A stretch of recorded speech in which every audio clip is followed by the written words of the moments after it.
السلام عليكم ورحمة الله وبركاته.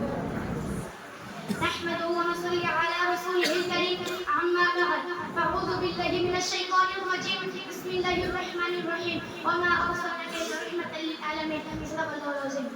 সর্বপ্রথম শুকরিয়া জ্ঞাপন করছি মহান আল্লাহ তাআলা দরবারে, যিনি আমাদেরকে প্রতি মাসে নাই এই মাসেও আঞ্জুমান ইসলামুল ইসলামে সুস্থভাবে বসার তৌফিক দিয়েছেন। তার দরবারে শুকরিয়া স্বরূপ বলি আলহামদুলিল্লাহ।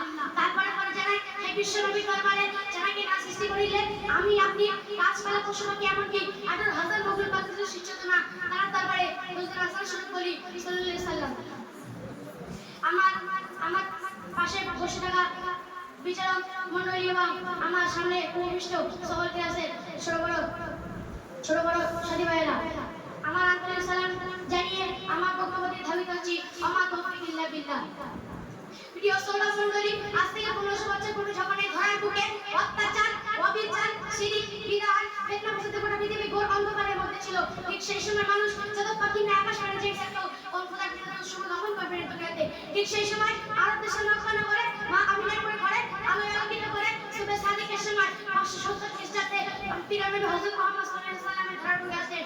তিনি এমন একটা জৈবভাবে বলেছেন এদিকে মনে ছিল সিংহ সিংহ ছিল অজগর চেয়ে বিষাক্ত, পুকুরে ছিল নবী। তারা মানুষকে মানুষ বলে মনে করতো না, নারীদের ছিল কোনো মর্যাদা, পুলিনে ফুটফুটে নারী মনে বাজে কথা জীবন দাপন করতে অন্ধকার করবে, সেই মানুষ অত্যাচার অবিচার। ঠিক সেই সময় অশান্তি কথা দূর করতে, শান্তি ফিরিয়ে আনতে, নিপীড়িত, লাঞ্ছিত, বঞ্চিত, অপমানিত দুই মানুষের পাশে দাঁড়িয়ে শান্তি ফিরিয়ে আনলেন। তিনি 63 বছর জীবন কখনো মিথ্যে কথা বলেননি।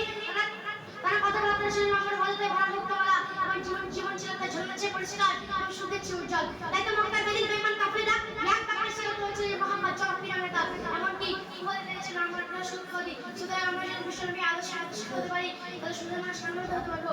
আল্লাহ পাক রব্বুল আলামিন আমাদের বিশ্বনবীর সুন্নাতের উপর চলার তৌফিক দান করুন। আমিন। এই বলে আমার সংক্ষিপ্ত বক্তব্য হারিয়ে দিচ্ছি। ওয়া আখিরু দাওয়ানা আলহামদুলিল্লাহি রাব্বিল আলামিন। আসসালামু আলাইকুম।